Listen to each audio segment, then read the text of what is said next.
Hello everyone, Jimmy Page. Finally naming 6 guitarists he hated the most sounds like the kind of shocking headline that would leave fans of Led Zeppelin, classic rock, and guitar culture reeling. Because Page, known worldwide as one of the most influential and innovative guitarists in history, has always been painted as mysterious, reserved, and deeply respectful of his peers, rarely getting drawn into petty rivalries or public conflicts.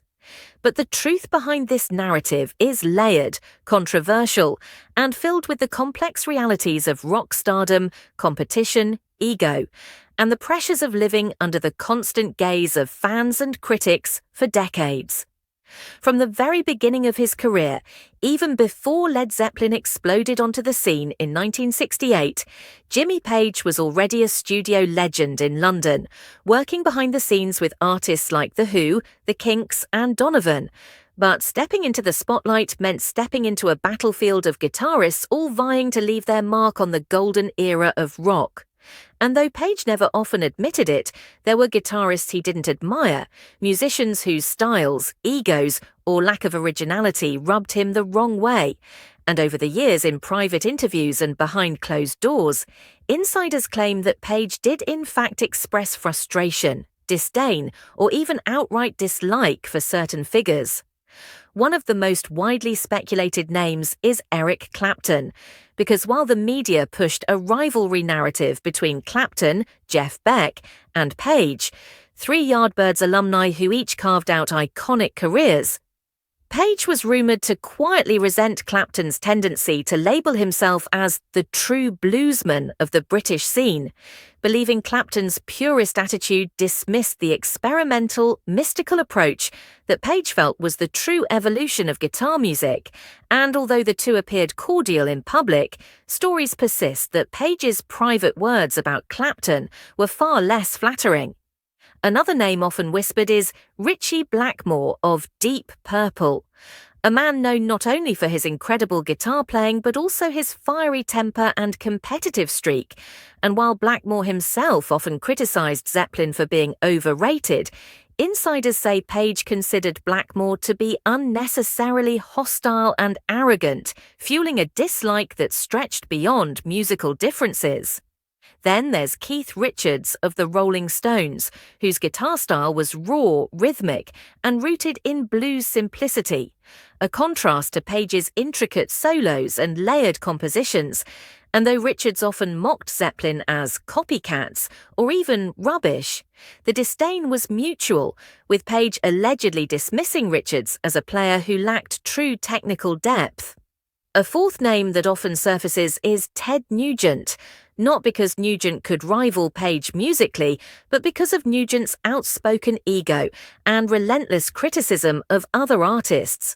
Rumour has it Page once referred to Nugent's playing as all noise and no soul, a cutting remark from a guitarist who prided himself on combining power with emotional depth. Among American guitarists, Page was also said to have a dim view of certain flashy shredders emerging in the late 70s and 80s, players who he believed sacrificed feeling for speed. And while he admired the likes of Eddie Van Halen for innovation, there were others, perhaps figures like Yngwie Malmsteen or other neoclassical shredders whom he considered technically brilliant but emotionally empty, falling into the category of guitarists he hated musically, if not personally. Finally, some reports claim that Page harboured resentment toward Pete Townshend of The Who, not because of his playing. Page respected Townshend's songwriting genius, but because Townshend frequently criticised Zeppelin in interviews, dismissing their music as bombastic and overblown, and Page, being deeply protective of Zeppelin's legacy, allegedly never forgave those words. Whether these 6 names, Clapton, Blackmore, Richards, Nugent, certain 80s shredders and Townshend, were ever publicly listed by Page remains a mystery, because Page himself has always avoided airing such dirty laundry directly. But the whispers, insider testimonies, and the clear tension between Zeppelin and other giants of the era all paint a picture of a man who, while respectful on the surface, could harbour quiet yet intense dislikes for rivals. He felt disrespected his artistry, undermined his innovations, or embodied a style of guitar playing. He found shallow, and the heartbreak in this revelation is that rock fans, who so often imagine their heroes united in mutual admiration, must now face the reality that even legends like Jimmy Page were human, competitive, prideful, and at times bitter, just like anyone else. Yet, it's also what makes the story of Page so fascinating, because the very private dislikes that fueled his creative fire may have also been what pushed him to invent some of the greatest riffs, solos, and albums in rock history, meaning that the 6 guitarists he hated most may, ironically, have been the hidden muses behind his genius, forever etched into the sound of Led Zeppelin's legacy. Thanks for watching.